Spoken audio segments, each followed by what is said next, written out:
Assalamualaikum warahmatullahi wabarakatuh. Bertemu lagi dengan saya Siti Jenab sebagai tutor mata pelajaran Sejarah Peminatan di PKBM Bina Pandu Mandiri Ciamis.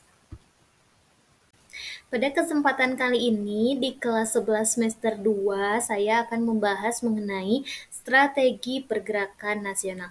Nah, pada pertemuan sebelumnya kita sudah membahas mengenai beberapa faktor pendorong adanya pergerakan nasional. Nah, kalau di sini kita akan membahas mengenai strategi pergerakannya. Silakan disimak videonya dengan baik. Baik, yang pertama yang akan dibahas itu mengenai latar belakang lahirnya pergerakan nasional. Segala sesuatu yang dilakukan oleh penjajah Jepang berhubungan dengan usaha untuk memenangkan Perang Pasifik. Sumber daya alam dan sumber daya manusia Indonesia dikuras untuk modal dalam memenangkan Perang Pasifik. Tindakan Jepang ini mengakibatkan penderitaan bagi rakyat Indonesia, sehingga menimbulkan perlawanan rakyat. Perlawanan rakyat yang dilakukan oleh Indonesia untuk mengusir Jepang dibedakan menjadi dua, ada perlawanan bersenjata dan perlawanan tidak bersenjata. Adanya perlakuan yang semena-mena oleh tentara Jepang dalam pelaksanaan Romusa menjadikan rakyat ini menderita. Akibatnya timbul rasa benci yang mendalam terhadap tentara Jepang, sehingga terjadi perlawanan bersenjata dari rakyat Indonesia.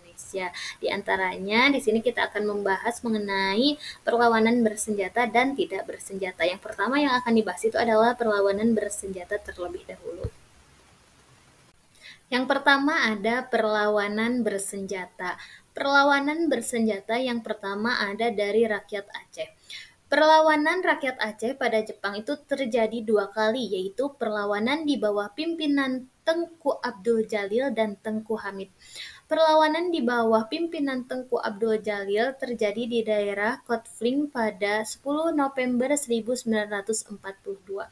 Latar belakang terjadinya perlawanan adalah tindakan semena-mena pasukan Jepang kepada umat Islam, seperti pembakaran masjid dan pembunuhan sebagian jamaah ketika sedang sholat subuh. Selanjutnya terjadi di Sesamere pada November 1944 di bawah pimpinan Tengku Hamid. Yang kedua, ada perlawanan rakyat Sukamana. Ini terjadi pada tanggal 25 Februari 1945 di bawah pimpinan Kiai Haji Zainal Mustafa. Nah, perlawanan rakyat Sukamana ini diakibatkan rakyat Sukamana ini menolak melaksanakan Saikere, yaitu penghormatan kepada Kaisar Jepang dengan cara membungkukkan badan ke arah timur Tokyo. Akibat penolakan ini, tentara Jepang melakukan pembantaian pada umat Islam yang melaksanakan sholat subuh. Yang ketiga ada pemberontakan peta di Blitar. Pemberontakan peta di Blitar terjadi pada 14 Februari 1945 di bawah pimpinan Suprizadi, seorang komandan Planton peta. Pemberontakan ini dikarenakan tidak tahan melihat penderitaan rakyat akibat pelaksanaan Romusa. Pemberontakan peta di Blitar merupakan pemberontakan terbesar yang dihadapi Jepang, sehingga hal ini menyadarkan Jepang bahwa sikap nasionalisme rakyat Indonesia telah berkembang. Nah, yang keempat ada perlawanan rakyat Indramayu yang terjadi pada tanggal Juli 1944 di bawah pimpinan Haji Madrias. Perlawanan ini dilatar belakangi oleh tindakan kejam tentara Jepang kepada rakyat. Perlawanan ini juga dapat ditindas secara keji oleh tentara Jepang. Yang kedua ada perlawanan tidak bersenjata. Perlawanan rakyat Indonesia kepada Jepang tanpa senjata dilakukan oleh kelompok yang tidak mau bekerja sama atau non-kooperatif dipimpin oleh Sukarni dan Sairul Saleh. Perlawanan dilakukan dengan cara membuat organisasi yang diberi nama Pemuda Menteng 31. Golongan non-kooperatif berjuang secara terorganisir, teratur, dan berjuang di bawah tanah atau tersembunyi. Golongan ini mempunyai hubungan yang sangat erat dengan tokoh-tokoh pergerakan nasional yang berjuang secara legal.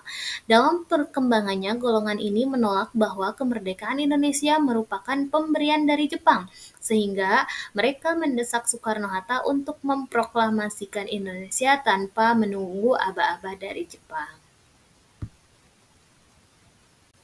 Yang selanjutnya kita akan membahas mengenai kehidupan sosial, budaya, ekonomi, dan politik di Indonesia pada masa pendudukan Jepang. Pengaruh penduduk Jepang bagi Indonesia adalah diantaranya yang pertama dalam kehidupan sosial. Rakyat Indonesia pada masa pendudukan Jepang lebih sengsara dibandingkan pada masa penjajahan Belanda. Jepang menjadikan rakyat Indonesia sebagai sumber tenaga untuk memenangkan Perang Pasifik. Tenaga rakyat dieksploitasi melalui kerja paksa yaitu romusa untuk menanam jarak, pembangunan jalan, dan membangun benteng pertahanan dan juga yang lain-lainnya. Pemindahan penduduk melalui romusa sangat menurunkan jumlah penduduk, terutama penduduk yang produktif di pedesaan.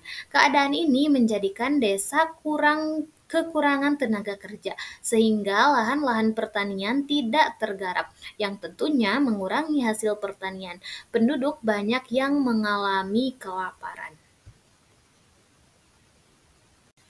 Yang kedua, ada pengaruh pendudukan Jepang dalam hal kebudayaan. Pemerintah pendudukan Jepang melarang budaya Belanda dikembangkan dalam masyarakat Indonesia. Begitupun bahasa Belanda yang merupakan bahasa resmi pada masa pendudukan Hindia Belanda dilarang oleh pemerintah Jepang. Sebagai gantinya, pemerintah Jepang memperkenalkan budaya Jepang pada masyarakat Indonesia. Propaganda Jepang sebagai cahaya pelindung dan pemimpin Asia pun dikumandangkan untuk menarik simpati rakyat. Jawa Hokokai atau Kebangkitan Rakyat Jawa dibentuk oleh Jepang dengan tujuan untuk menghimpun rakyat Jawa agar mengorbankan diri melalui pengabdian pada pemerintahan Jepang. Usaha lainnya dengan membentuk Keimin Bungkasidoso atau Lembaga Kebudayaan. Lembaga ini berfungsi sebagai wadah seniman dalam menyalurkan karya-karya seni seperti di bidang seni sastra, lukis, drama, film, dan juga yang lainnya. Karya sastra pada masa Jepang diantaranya ada Tinta Tanah Suci, karya Nur Sultan Iskandar, Angin Puji, karya Usmar Ismail, Taupan di Atas Asia, karya Dr. Abu Hanifah. Pada masa ini, karya sastra mengalami perkembangan, walaupun sastra yang dihasilkan bersifat sebagai alat untuk menguji penguasa. Yang ketiga, dalam aspek ekonomi. Tujuan utama Jepang mengadakan imperialisme adalah untuk mencari daerah-daerah yang kaya sumber daya alamnya untuk memenuhi keperluan industrinya. Untuk itulah hasil-hasil tambang, perkebunan, pabrik, dan sektor-sektor ekonomi yang lainnya dikuasai oleh Jepang. Pada masa Jepang juga diadakan pelarangan impor, bahkan rakyat Indonesia harus membuat kain sendiri untuk dijadikan pakaian. Akibatnya banyak rakyat yang menggunakan pakaian dari karung goni. Kehidupan rakyat Indonesia pada masa Jepang ini sangat menderita. Yang keempat ada aspek politik. Kekuasaan Jepang yang bersifat pakistis mengakibatkan kekuasaan dijalankan oleh golongan militer.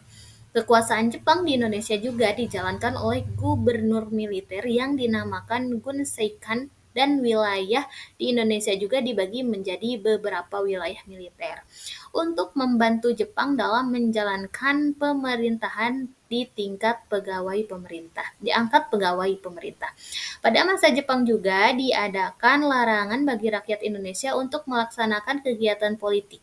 Organisasi politik yang berkembang pada masa pergerakan nasional dibubarkan oleh Jepang kecuali organisasi itu mendukung kepentingan Jepang dalam Perang Pasifik.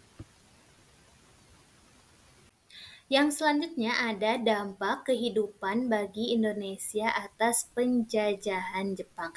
Yang pertama di bidang sosial.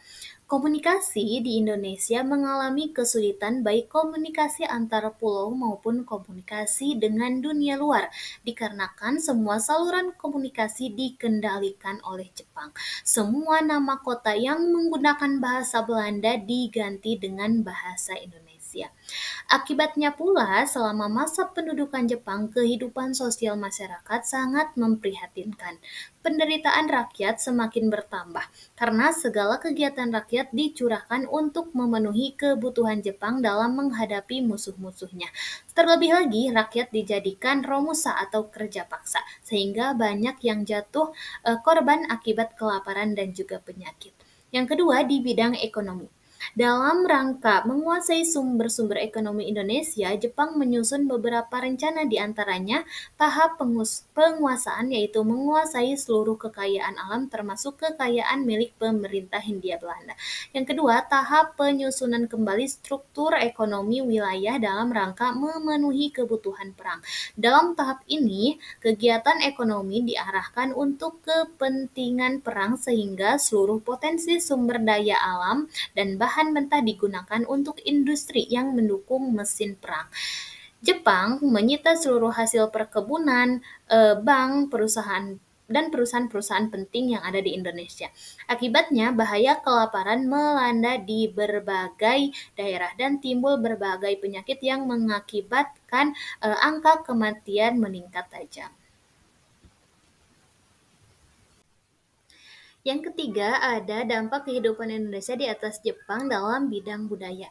Salah satu kebiasaan yang wajib dilakukan masyarakat Indonesia adalah penghormatan pada Tenno Heika atau Kaisar Jepang, yang diyakini sebagai keturunan Dewa Matahari.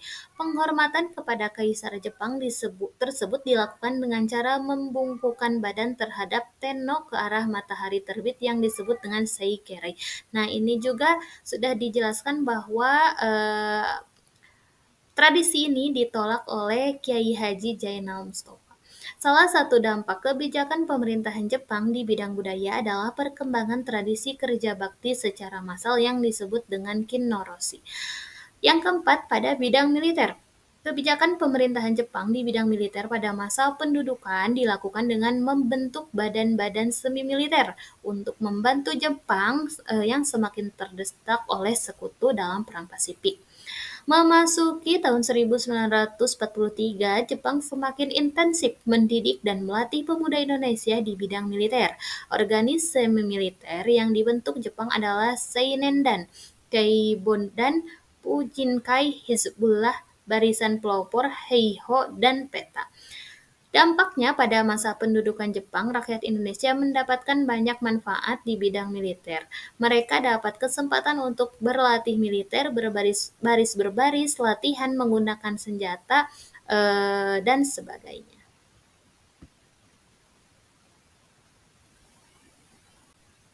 Yang terakhir ada dalam bidang pendidikan. Kebijakan yang diterapkan pemerintahan Jepang di bidang pendidikan adalah menghilangkan diskriminasi pendidikan. Nah, pada masa Belanda yang dapat merasakan pendidikan itu hanya kalangan menengah atas. Sistem pendidikan zaman Belanda mulai dihilangkan oleh pemerintah Jepang sehingga seluruh lapisan masyarakat berhak mengenyam pendidikan. Selain itu, Jepang juga menerapkan jenjang pendidikan formal di Indonesia seperti pendidikan di Jepang, yaitu jenjang SD 6 tahun, SMP 3 tahun, dan SMA 3 tahun. Salah satu kebijakan pendidikan masa pendudukan Jepang adalah penerapan sistem pendidikan militer sehingga sistem pengajaran dan kurikulum sekolah disesuaikan untuk kepentingan perang.